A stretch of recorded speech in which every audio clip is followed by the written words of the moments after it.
Drama terjadi di Gedung Putih, Presiden Trump, JD Vance dan Presiden Zelensky berdebat panas. Perdamaian yang harusnya terjadi kini semakin mencemaskan.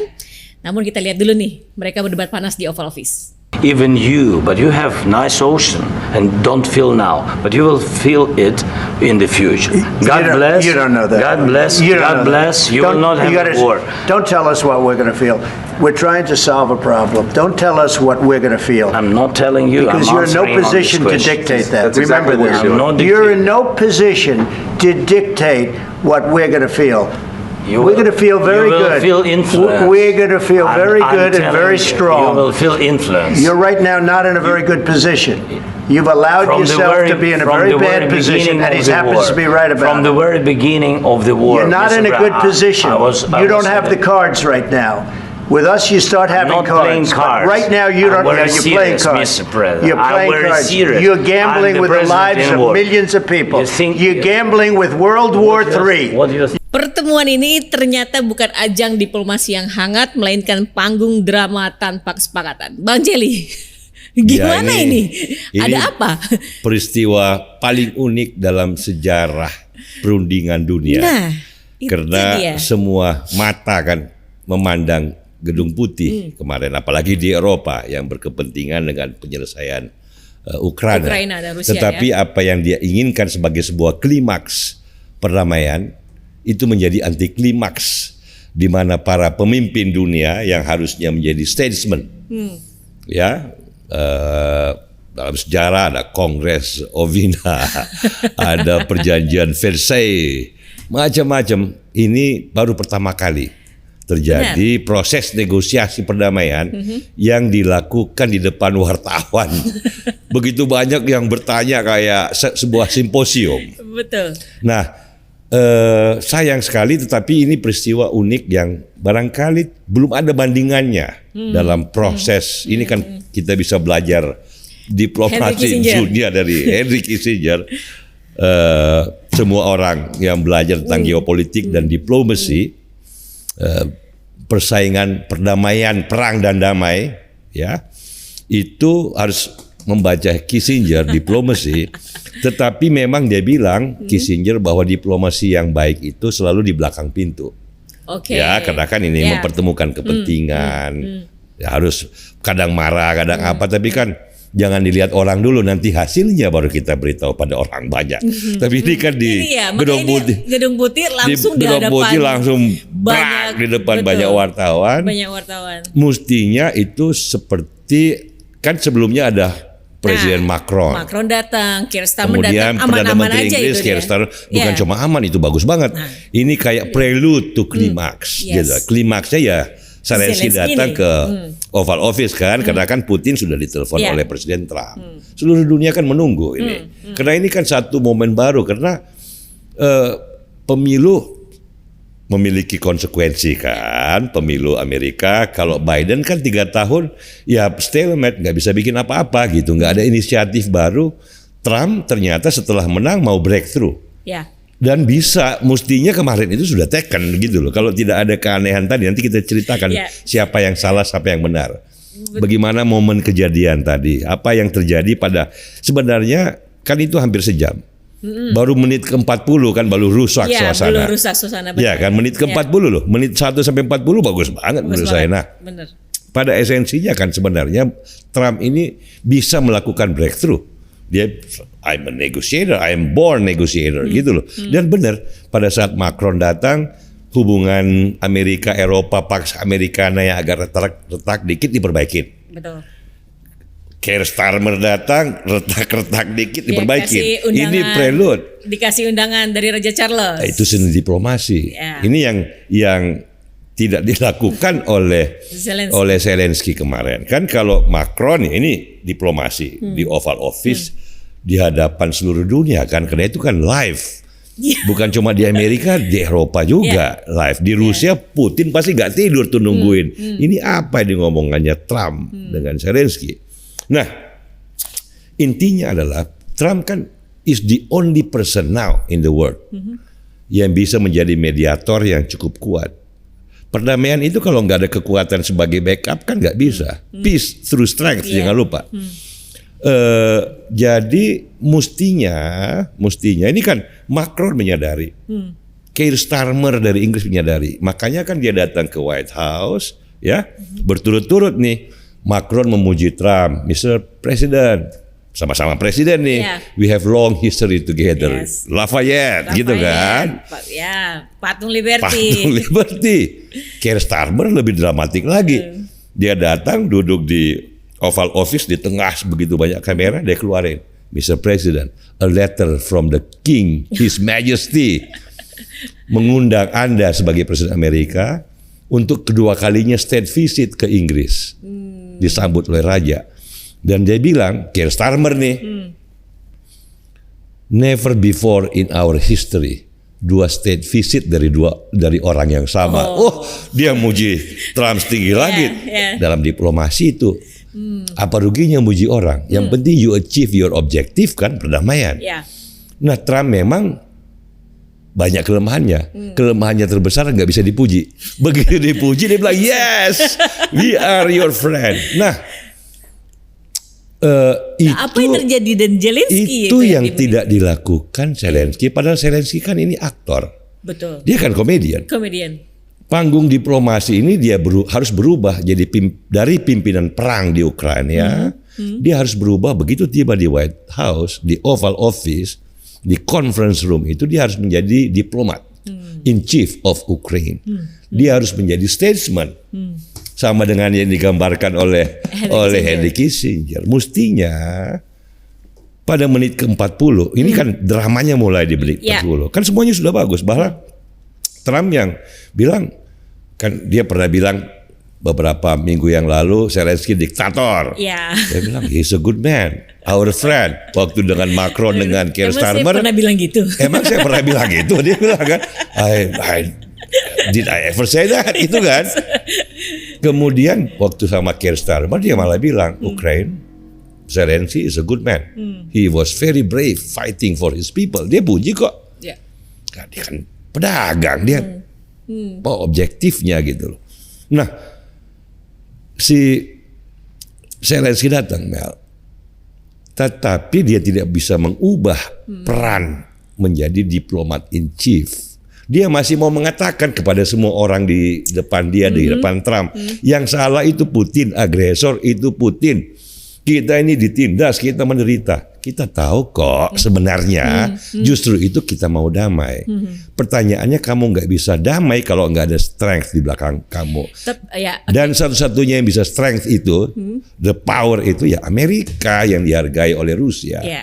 Nah itu Bang, cuman kan tadi Zelensky ini kan dia memang dia cuma minta guarantee security-nya dulu. Ya pastilah. Dari Amerika itu kan yang bikin dia juga. Ya kan dengan Amerika kan di situ dia mau tanda tangan kerjasama pertambangan rare earth Earth-nya. Kemudian kan akan diusahakan ceasefire dulu, kemudian yang akan masuk pasukan menjaga perdamaian itu kan pasukan Eropa. Prancis sudah setuju, Inggris sudah setuju. Amerika memang nggak eksplisit bilang kita turunkan pasukan, nggak gampang loh. Begitu pasukan Amerika turun, kan kalau ada apa-apa Amerika pasti perang. Kalau pasukannya dihajar orang. Dan jangan lupa Rusia itu punya 3.000 senjata berkepala nuklir. Makanya Trump bilang ke Zelensky, you are risking Third World War. Karena kalau sudah Amerika terlibat dan si Putin gak tahan diri pakai tactical nuclear weapons, itu kalau Amerika retaliasi, itu kan perang dunia ketiga, nuklir. Are you going to risk the life of everybody in the entire planet because of your ego? Sebagai, nah di sini the art of diplomacy. Mestinya pada menit ke-40 pada saat JD Vance memuji Trump kan, diplomasi chief, our president.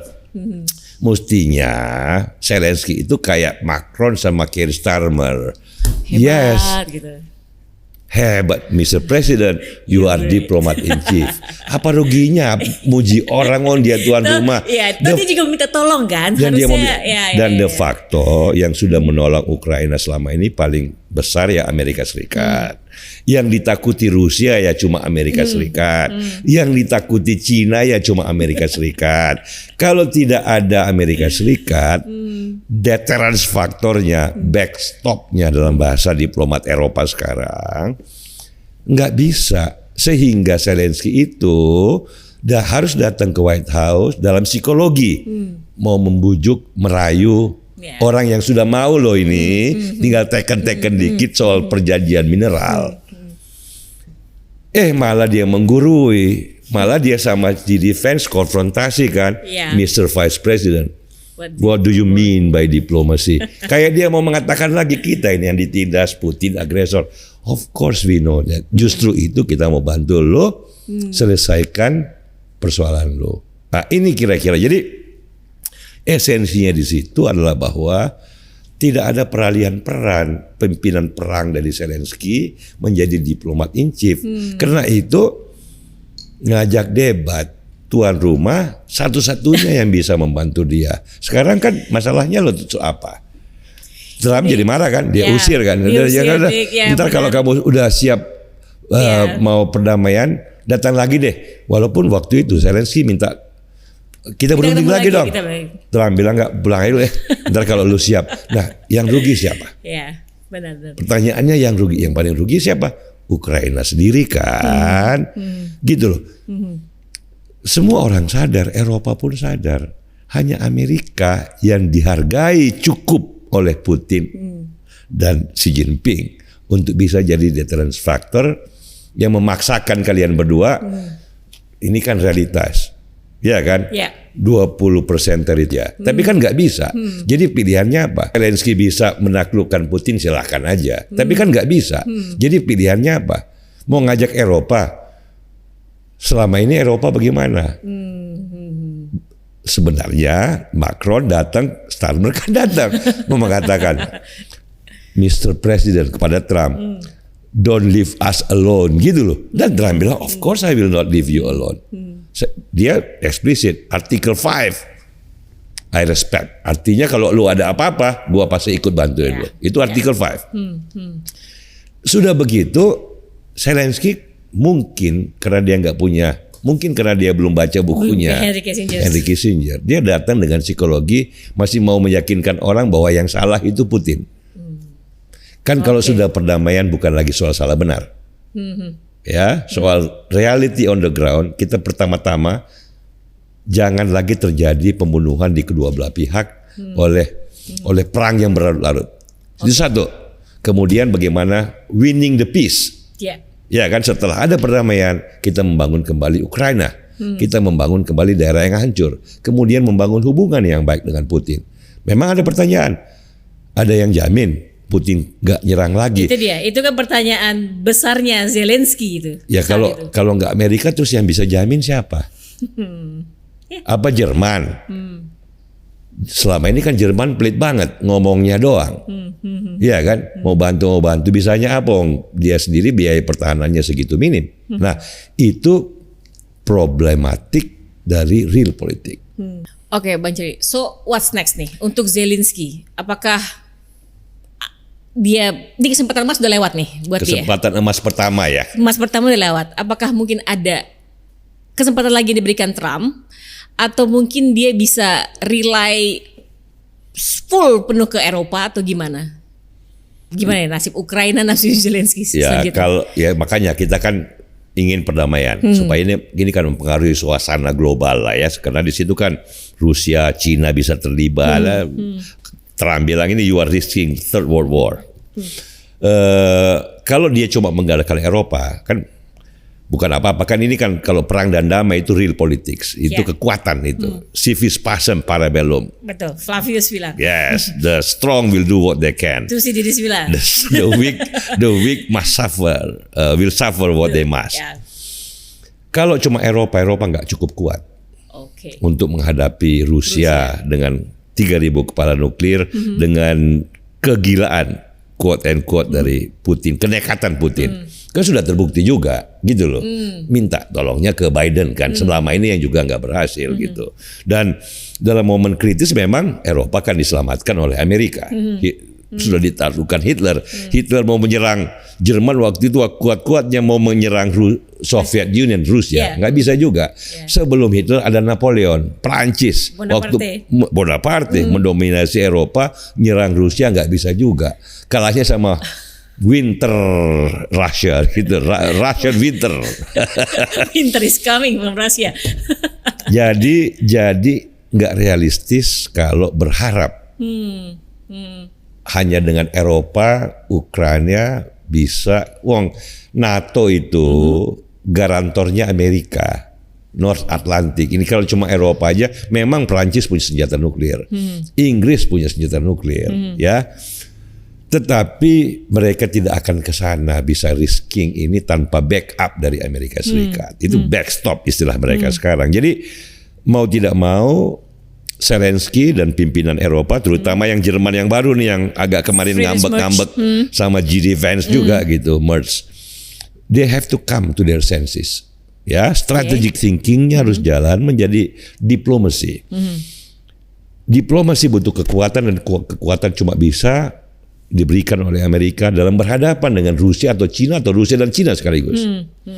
Buat Trump kan juga ada aspek strategis. Dengan merangkul Rusia, dia menghindari satu fakta paling pahit kalau terjadi, yaitu bergabungnya Rusia dan Cina. Satu dinamo ekonomi, satu 3.000 senjata nuklir. Jadi selain dagang, Trump rare earth ini kan dia juga berpikir strategis. Ya kan? Jangan sampai Rusia dan Cina kalau dulu zamannya Henry Kissinger, Nixon, jangan sampai komunis Rusia dengan komunis Cina bergabung. Maka mereka tahun 71 mendekati Cina, Mao Zedong, supaya jangan menjadi bagian daripada Uni Soviet, memecahkan mereka berdua. Ini sekarang ini cerita baru dalam bentuk lama, cerita lama dalam bentuk baru itu loh, Rusia dan Cina. Jadi ada berbagai tujuan besar yang sangat bagus. Dan Trump bilang kepada Zelensky kemarin kan di Oval Office, saya tidak pro Rusia, saya tidak pro Ukraina, saya pro Amerika dan pro dunia. I'm for the world, perdamaian dunia maksudnya. Dari segitu Trump benar. Dan dia satu-satunya orang, kalau sudah diplomasi, perang dan damai itu kan di tangan presiden. Karena presiden yang punya executive power untuk menentukan perang dan damai, tentu saja dengan persetujuan Kongres. Tapi dalam diplomasi antara Zelensky dan Trump kan itu dua personality. Ya, jadi untuk kedepannya personality Trump kan nggak akan berubah, Mel. Dewa mabuk aja. Zelensky harus menyesuaikan perannya begitu tiba di Oval Office sebagai diplomat in chief. Bukan lagi pemimpin perang. Bukan lagi meyakinkan orang betapa jahatnya Putin, betapa menderitanya Ukraina. Kita tahu kok. Oke. Nah, jadi kedepannya mudah-mudahan, dan saya kira pasti ada the second chance untuk perdamaian. Berapa lama kita nggak tahu. Kan kalau nggak salah per minggu ada 2.000 sampai 3.000 orang both sides, mostly anak muda, korban di medan perang. Mau dilanjutkan. Dan kalau itu berlanjut, ujungnya apa? Mau perang nuklir terbatas yang memancing perang nuklir semesta. Ini yang Trump bilang kan, you are risking the third world war. Karena Amerika nggak akan tahan. Kalau Eropa dihancurkan, dia pasti akan turun tangan. Oke. Nah, lalu Bang, ini mungkin ada kesalahan Zelensky lah di pertemuan kemarin ya. Cuman ada nggak sih dalam sejarah itu diplomasi yang perfect, yang bagus gitu? Ya, kalau contoh Eropa dan contoh terbesar ya, ini kan saya sengaja bawa buku nih, bukan isinya buku ini, tapi The Last Lion-nya ini Winston Churchill. Ya, tahun akhir 30-an, awal 40-an, ini awal-awal Perang Dunia Kedua. Dan menjelang Perang Dunia Kedua, Eropa sudah dikuasai Jerman, Hitler. Nazi, penindasan di Eropa. Malah dengan Rusia udah kerjasama, ya dengan Stalin, Hitler waktu itu ada pakta. Satu-satunya yang bertahan cuma Inggris, dipimpin oleh Winston Churchill. Winston Churchill sadar bahwa hanya Amerika dan hanya Presiden Roosevelt, ya presidennya kan, yang bisa menyelamatkan peradaban, bisa menyelamatkan Inggris, membantu Inggris mengalahkan Hitler, menaklukkan kembali Eropa, mempertahankan kebebasan Eropa, mengembalikan kehidupan normal Eropa. Dan untuk itu diplomasi Churchill dahsyat, Mel. Ada bukunya itu. Oh, ada bukunya. Mr. Churchill in the White House. Ya kayak Keir Starmer di White House, kayak Macron di White House, kayak Zelensky di White House. Tapi kan dulu belum ada pesawat, belum ada internet. Apa yang dilakukan, Pak? Jadi Churchill ke White House, kadang-kadang dia tinggal 2 sampai 3 minggu. Nginep di White House. Dan kerjaannya itu Churchill kan, dia tahu tuan rumahnya ini superpower. Mr. President, you are good. You are a great man. We have a long friendship. Gitu kan. Dia ceritain sejarah pada Roosevelt. Dia intelektual kan Churchill. Nah, dia mendekati publik Amerika. Dia ke Kongres. Dia makan malam sama pimpinan-pimpinan politik Amerika. Dia bahkan berpidato di Kongres. We are your friend. We are your old friend. Dia muji Amerika setinggi langit. Mestinya, dan pada akhirnya walaupun Amerika membantu Inggris, walaupun triggernya kan Jepang menyerang Amerika, Pearl Harbor kan. Tapi kan sebenarnya Churchill dan Inggris khawatir karena yang menyerang Jepang jangan-jangan Amerika, Roosevelt hanya memutuskan melawan Jepang. Dia nggak mau ikut campur di Eropa, bisa dong. Benar. Kalau waktu itu Roosevelt bilang, because Japan attack us, we only attack back Japanese, the Japanese. Bisa aja, tapi kalau begitu kan Eropa hancur. Karena dia nggak bantu Inggris kan. Karena itu diplomasi Churchill, the last lion of the Western civilization ini gitu. Mr. President, dia nginep di White House. You are a great man. Berapa lama nginep di White House? 3 minggu kadang-kadang. Kan. Dulu kan nggak ada pesawat. Belum ada pesawat, oke. Naik kapal ya hampir seminggu. Kalau sekarang si Zelensky datang pagi, bisa pulang. Bukannya muji-muji Trump, ngasih ceramah. Dan kami menderita, kami korban, Putin agresor. Udah selesai yang gitu-gituan. Untuk perdamaian, we talk real thing gitu loh. Pakai cara Keir Starmer, pakai cara Macron, kalau mau belajar lagi, pakai cara Churchill, the last lion of Western civilization, gitu loh. Sayangnya tidak terjadi anti klimaks. Nah, harapan kita semua ke depannya mudah-mudahan ada golden opportunity lagi yang jangan terlalu lama. Orang kayak Trump kan hitungan hari bisa berubah hatinya. Paling gampang kok sama Trump. Rasanya ya, muji dia setinggi langit aja. Loh, ruginya apa demi perdamaian bangsamu? Ruginya apa bilang kayak Churchill bilang kepada Roosevelt, Mr. President, you are a great leaders of your country. Selesai dong. Benar. Malah diceramain. Kan bertamu minta tolong ya harusnya baik-baikin kan, harusnya seperti itu kita bersimpati pada Zelensky, pada Ukraina, tapi memang kita harus mengerti diplomasi tingkat tinggi. Gitu Mel kira-kira. Sekali lagi aku tanya Bang, apakah Eropa mampu tanpa Amerika? Atau mungkinkah dia bisa mencari koalisi baru? Nggak ada pilihan. Ini Pax Americana de facto yang terkuat, peace through strength. The strong will do what they can. Ya kan? Atau Flavius nih. Thucydides. Tadi Thucydides. Yes. Flavius, civis pacem parabellum. Kekuatan real. Kalau mau perdamaian, kekuatan realnya itu di Amerika. De facto-nya. Eropa kaya secara gabungan, kekuatan militernya juga ada nuklir kan, Prancis, Inggris. Tetapi apakah mereka punya will power untuk menghadapi Rusia sendiri tanpa Amerika? Saya kira enggak. Dan itu sudah disadari oleh Macron sama Keir Starmer dan semuanya minta Amerika sebagai backstop. Oke, mereka mau turunkan prajurit di lapangan untuk menjaga perdamaian kan, kalau ditandatangani. Tetapi tolong backstopnya Amerika. Kalau ada apa-apa, ternyata pasukan Rusia nyerang lagi, Amerika turun tangan dong. Kita nggak mampu sendiri. Mereka udah bilang itu kok. Ya diplomasi kan harus mungkin bahasanya pakai bahasa kembangan, tetapi that is the essence. Sehingga nggak mungkin Mel. Oke. Nah halo Bang, tadi kita udah what's next-nya Zelensky kayak gimana? Jadi mestinya Zelensky mengerti fakta itu. Toh selama ini 3 tahun yang bantu paling banyak kan Trump bilang begini, Obama waktu dia presiden bantuin kalian kan dengan selimut. Selimut aja. Gitu loh. Saya bantuin kalian dengan javelin yang bisa nembak tanknya Rusia. Gitu loh. Kalian mau Eropa bisa bantuin selimut. Gitu lah kira-kira. Kalian mau Rusia itu tidak menghargai selimut. Maksudnya yang dihargai itu ya javelin itu kalau banyak dia takut juga gitu loh. Ya. Gitu loh. Jadi mudah-mudahan Zelensky comes to his mind. Dia tuh aktor, dia komedian. Dia mesti tahu peran yang mana. Ini panggung sandiwara, Mel. Dalam pengertian itu gitu lah. Kan politik kan begitu. Peran mana dia sebagai jenderal perang, pemimpin perang di Ukraina.